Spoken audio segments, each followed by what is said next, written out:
Okay, അപ്പൊ ഇപ്പം ഫസീബിന്റെ പോർട്ട്ഫോളിയോയിൽ ഏതൊക്കെ ടൈപ്പ് ഓഫ് വർക്കുകളാണുള്ളത്? അതായത് ഒന്നും ഇല്ലാണ്ടിരുന്ന ഫസീബിന്റെ പോർട്ട്ഫോളിയോയിൽ ഇപ്പോൾ എന്തൊക്കെയാണുള്ളത്? ഉണ്ടായിരുന്നു, ഒരു ബ്രാൻഡിങ് ഉണ്ടായിരുന്നു. പിന്നെ ഇവിടെ എത്തിയപ്പോൾ 2 ബ്രാൻഡിങ് ആയി, സോഷ്യൽ മീഡിയ ആയി, പ്രിന്റിംഗ് ആയി, പിന്നെ ലോഗോ മോഷൻസ് റെഡി ആയിട്ടുണ്ട്. ഇനിയിപ്പോൾ മോഷൻ ഗ്രാഫിക്സും കൂടി ചെയ്യാം. ഏതൊക്കെ ക്ലയൻസിന്റെ വർക്കാണ് ഇപ്പോൾ ഫസീബിന്റെ പോർട്ട്ഫോളിയോയിലുള്ളത്?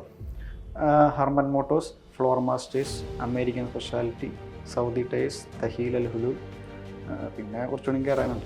അതായത് Kerala, India, out of India, അങ്ങനെ പല പല ക്ലയൻസിനായിട്ട് ഓൾറെഡി വർക്ക് ചെയ്തിട്ടുണ്ടല്ലേ?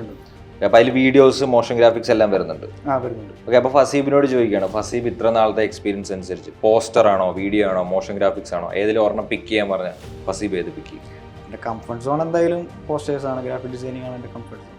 വീഡിയോയും മോഷൻ ഗ്രാഫിക്സും പഠിച്ചു തരണേ ഉള്ളൂ. പക്ഷേ കംഫർട്ട് സോണിൽ മാത്രം ഇരുന്നിട്ട് കാര്യമുണ്ട്, അതൊന്ന് ബ്രേക്ക് ചെയ്യണ്ടേ? അത് ബ്രേക്ക് ചെയ്യണം. ഇപ്പം ലേറ്റസ്റ്റ് ആയിട്ട് ഇപ്പം എന്താ ചെയ്തുകൊണ്ടിരിക്കുന്നത്? മോഷൻ ഗ്രാഫിക്സ് ആണോ, വീഡിയോ ആണോ? ഇന്നിപ്പോൾ കിട്ടിയ അസൈൻ വർക്ക് എന്ന് പറഞ്ഞാൽ മോഷൻ ഗ്രാഫിക്സ്. മോഷൻ ഗ്രാഫിക്സ് ആണ്.